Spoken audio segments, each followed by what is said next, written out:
I'm Melanie Krause. I'm the winemaker for Cinder.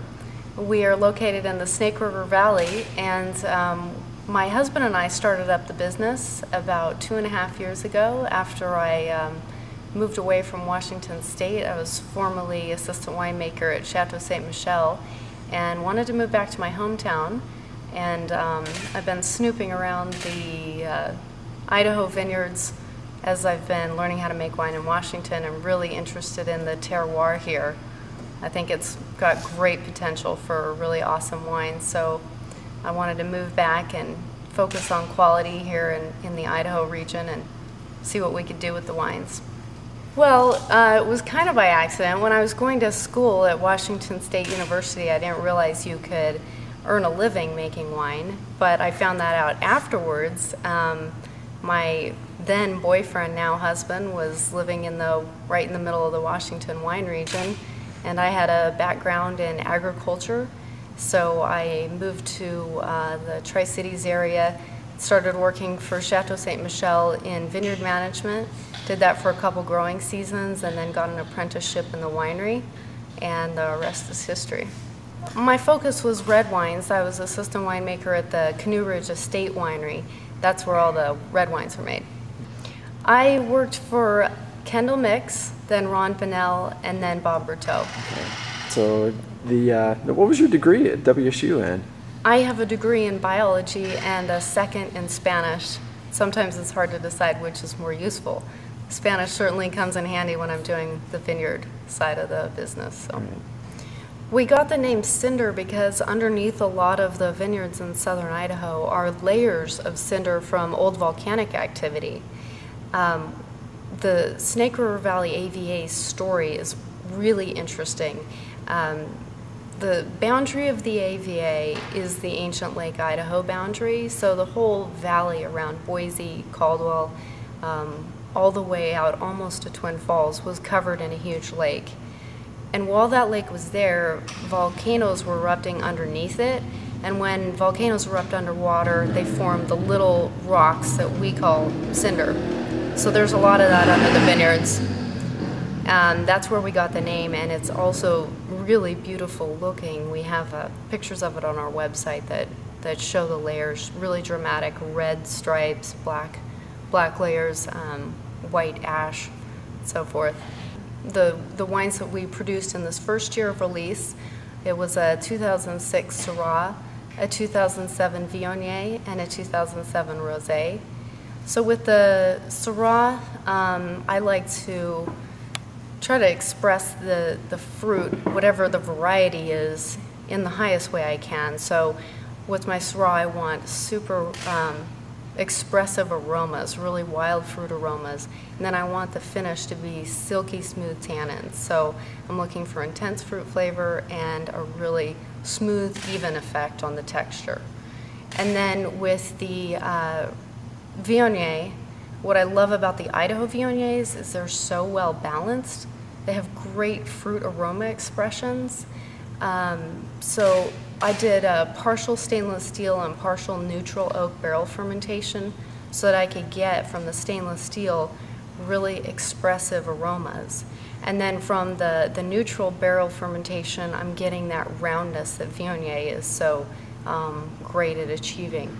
So balance on the Viognier. And then the Rosé is what I want what I want is a quintessential summer barbecue wine, so to speak, but in a totally dry style. So the wine has no residual sugar left in it. It focuses on really clean, fresh fruit aromas and a really clean, refreshing finish. It has a little bit of carbonation left in it from the natural fermentation, so that on a hot day it's even more refreshing because there's just a tiny bit of effervescence to it. Well, I am really into the vineyard side of it, and I spent the summer of 2006, my first summer back here, walking the vineyards, getting to know the growers. So I'm sourcing from, I believe, 7 different vineyards. I'm looking at the vineyards and deciding which variety is going to grow well at this vineyard, and trying to tailor it so that I'm getting the best that the vineyards are producing. So I've got fruit coming from Sawtooth Vineyard, Skyline Vineyard, Fraser Vineyard, Williamson Vineyard, and a couple others that are a little further out. Another vineyard that I'm really excited about for the future, it's called Rocky Fence Vineyard. It's in Emmett, which is about 20 minutes north of Boise. Still in the Snake River Valley, but it's up the Payette River.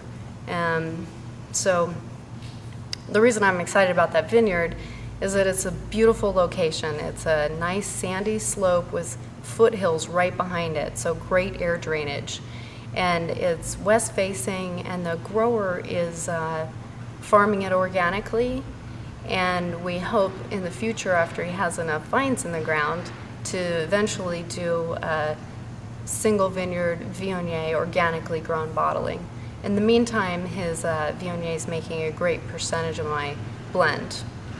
Our case production right now is about 1,000 cases per year, and we'll grow that slowly over the next few years. Our ultimate size, it's hard to say. I mean, imagine we'll stay fairly small unless I decide to conquer the world, and then maybe we'll go bigger. I think Viognier does a beautiful job of growing here because it comes out so balanced. I'm loving the Syrah, but I'm also really interested in Tempranillo. Sawtooth Winery makes a great Tempranillo. It's got so much complexity and power. So I'll be making a little bit of Tempranillo in this coming year, and I would love to see more of that planted. I'll also be making Mourvèdre, which I think might do well, and Malbec has been shown to do really well here in Idaho too. No Riesling? Oh well, yes, Riesling does great. But you won't be dabbling in that? I might later.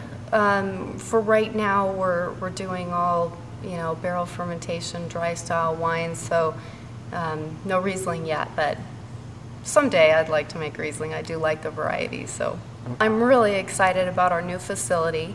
It's in a area just a little bit away from downtown Boise, about 10 minutes from downtown area. And what we're doing here is a winery cooperative. There's two other startup winemakers who I know both of them quite well, and the three of us are going in on this warehouse, and we'll be splitting up the costs of it, which greatly reduces our costs and improves the quality of what we can do here, because we can buy better equipment, help each other out. So really improving the efficiency that we can all three have with our brands. Well, the second reason why I moved back to Boise, besides really believing in the area as a great viticultural area, is that there's so many great outdoor sports here. So my husband and I snowboard and ski in the winter, mountain bike in the summer. There's also fabulous kayaking and other sports we have yet to dabble in, but we have a lot of fun.